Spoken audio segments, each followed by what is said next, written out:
I was 72 when I finally stopped being the invisible woman in my own home. My name is Margaret Ellison, and for 40 years I had lived in the same red brick colonial on Maple Lane, the one with the wide front porch and the magnolia tree my late husband planted the year our son was born. After Richard died of a heart attack at 61, the house became my quiet kingdom. I kept it spotless, paid every bill on time, and baked apple pies for the church socials. It was mine, paid off in full, title in my name alone. Then my son, David, and his wife, Claire, moved in temporarily 6 years ago after David lost his sales job during the recession. They promised it would be just a few months until they got back on their feet. Months turned into years. The guest room became their bedroom, the basement became David's home office, the living room became Claire's yoga studio, and I became the live-in maid, cook, and ATM. I never minded at first. A mother helps her children. That's what mothers do. I cooked their favorite meals, folded their laundry, watched their 2 kids after school so Claire could take self-care classes. I paid the soaring electric bills when David left lights blazing. I covered the grocery runs when their debit cards mysteriously didn't work. I told myself it was love. But love has a way of turning into something uglier when it's never returned. It was a Tuesday evening in early November when the last thread snapped. I was in my favorite wingback chair by the fireplace, the one Richard had bought me for our 30th anniversary, reading a library book with a cup of chamomile tea cooling on the side table. The fire crackled softly. Outside, rain tapped against the windows. It was the first truly peaceful hour I'd had in weeks. The front door banged open hard enough to rattle the pictures on the wall. David stormed in, soaked from the rain, tie loosened, face red. Claire trailed behind him carrying shopping bags from boutiques I couldn't pronounce. David didn't even look at me. He marched straight to the fireplace, grabbed the remote from the ottoman, and killed the gas flames with one angry click. "David, honey, it's chilly tonight," I started gently. He whirled on me. "Mom, go upstairs. Claire and I need the living room. I've had a clap day and I want to watch the game in peace. This space is ours tonight." Claire wouldn't meet my eyes. She busied herself arranging throw pillows on the couch as if I were already gone. I felt something inside me tighten, then still. Not rage, not yet, just a cold, crystalline clarity. "David," I said quietly, "this is my house." He barked a laugh. "Yeah, and we're your family. Families share, Mom. Now please, just go to your room like a good girl." Like a good girl. I was 72 years old, widowed 15 years, and my 48-year-old son had just told me to go to my room like I was 12. I closed my book, set the tea down untouched, and stood. My knees didn't even creak anymore. The adrenaline saw to that. I walked past them without another word, up the stairs and into the small bedroom that had once been mine and Richard's. I closed the door softly. No slam, no scene. Just the quiet click of finality. That night, I didn't sleep. I sat at the little vanity Richard had built for me and opened the fireproof lockbox I kept in the bottom drawer. Inside were the things that mattered. The deed to the house in my name only, the paid-off mortgage papers, the folder of bank statements showing every transfer I'd made to David and Claire over the years, $48,000 in temporary help that had never been paid back. There was also the thick envelope marked Margaret Ellison, Legal, that my attorney friend Evelyn Harper had helped me prepare 2 years earlier, just in case. I had always hoped I'd never need it.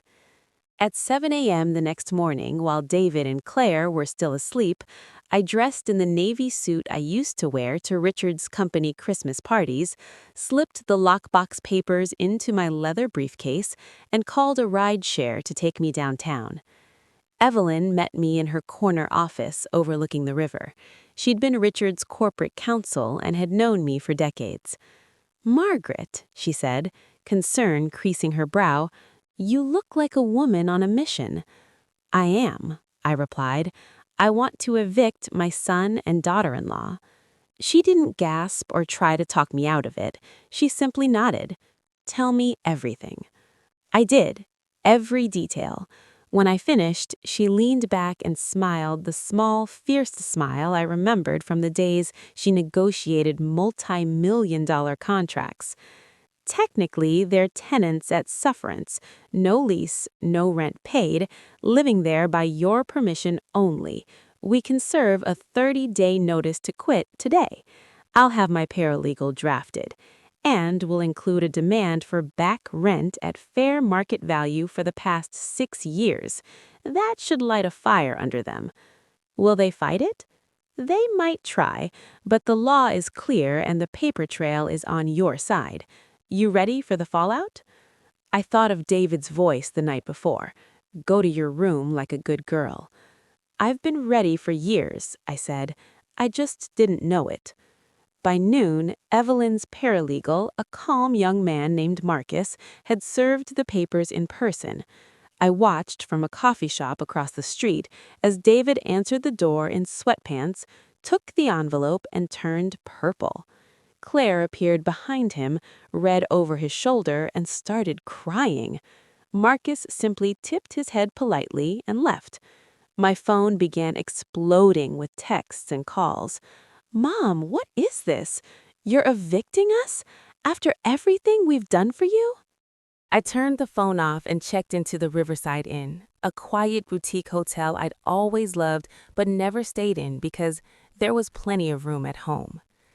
I ordered room service salmon and a glass of Pinot Grigio, drew a hot bath, and for the first time in years, cried. Not from sadness, but from relief. The next 30 days were a masterclass in consequences. First, I called the utility companies and had every service transferred solely to my name with online access only I could reach. Then I suspended the accounts temporarily for renovations. The heat stayed on, barely, but the premium cable package vanished. The high-speed internet disappeared. The home phone line went dead. David's furious voicemails piled up.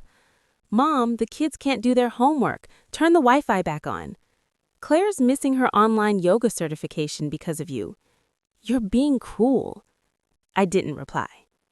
Next, I closed the joint checking account I'd kept open for emergencies and froze the credit card Claire used for groceries and gas. The day the card was declined at the upscale market, Claire called me sobbing in the parking lot. Everyone saw, Mom. The cashier looked at me like I was trash. You have your own income, I said calmly. Use it. Silence on the other end, then a click. David tried anger, then bargaining, then fake sweetness. He left flowers on the porch with a note, "We love you, Mom. Let's talk." I had the hotel concierge pick them up and donate them to the local nursing home. Claire tried guilt. She brought the grandchildren over to the hotel lobby one afternoon, unannounced, hoping the sight of their sad little faces would melt me. "Grandma, why can't we go home?" my 7-year-old's granddaughter Lily asked, eyes wide. I knelt down, smoothed her hair, and said, "Because home needs to be a place where everyone is respected, sweetheart. Grandma is fixing that." Claire hissed, "You're turning them against us." "No," I said, standing. "I'm teaching them boundaries, something you and David never learned."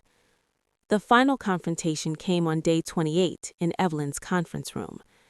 David arrived in a cheap suit, hair slicked back, trying to look important. Claire wore oversized sunglasses to hide the fact she'd been crying. Evelyn sat beside me, folders stacked like armor. David started loud. "This is insane. We're family. You can't throw your own son out on the street." "I'm not throwing you onto the street. I'm asking you to act like the 48-year-old adults you are and find your own place to live. You've had 6 years." "We were going to buy a house," Claire burst out. "We were saving." Evelyn slid a folder across the table. Bank records I'd subpoenaed quietly.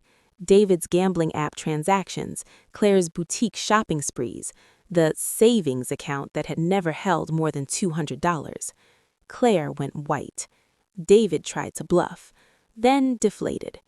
I can pay you back, he mumbled.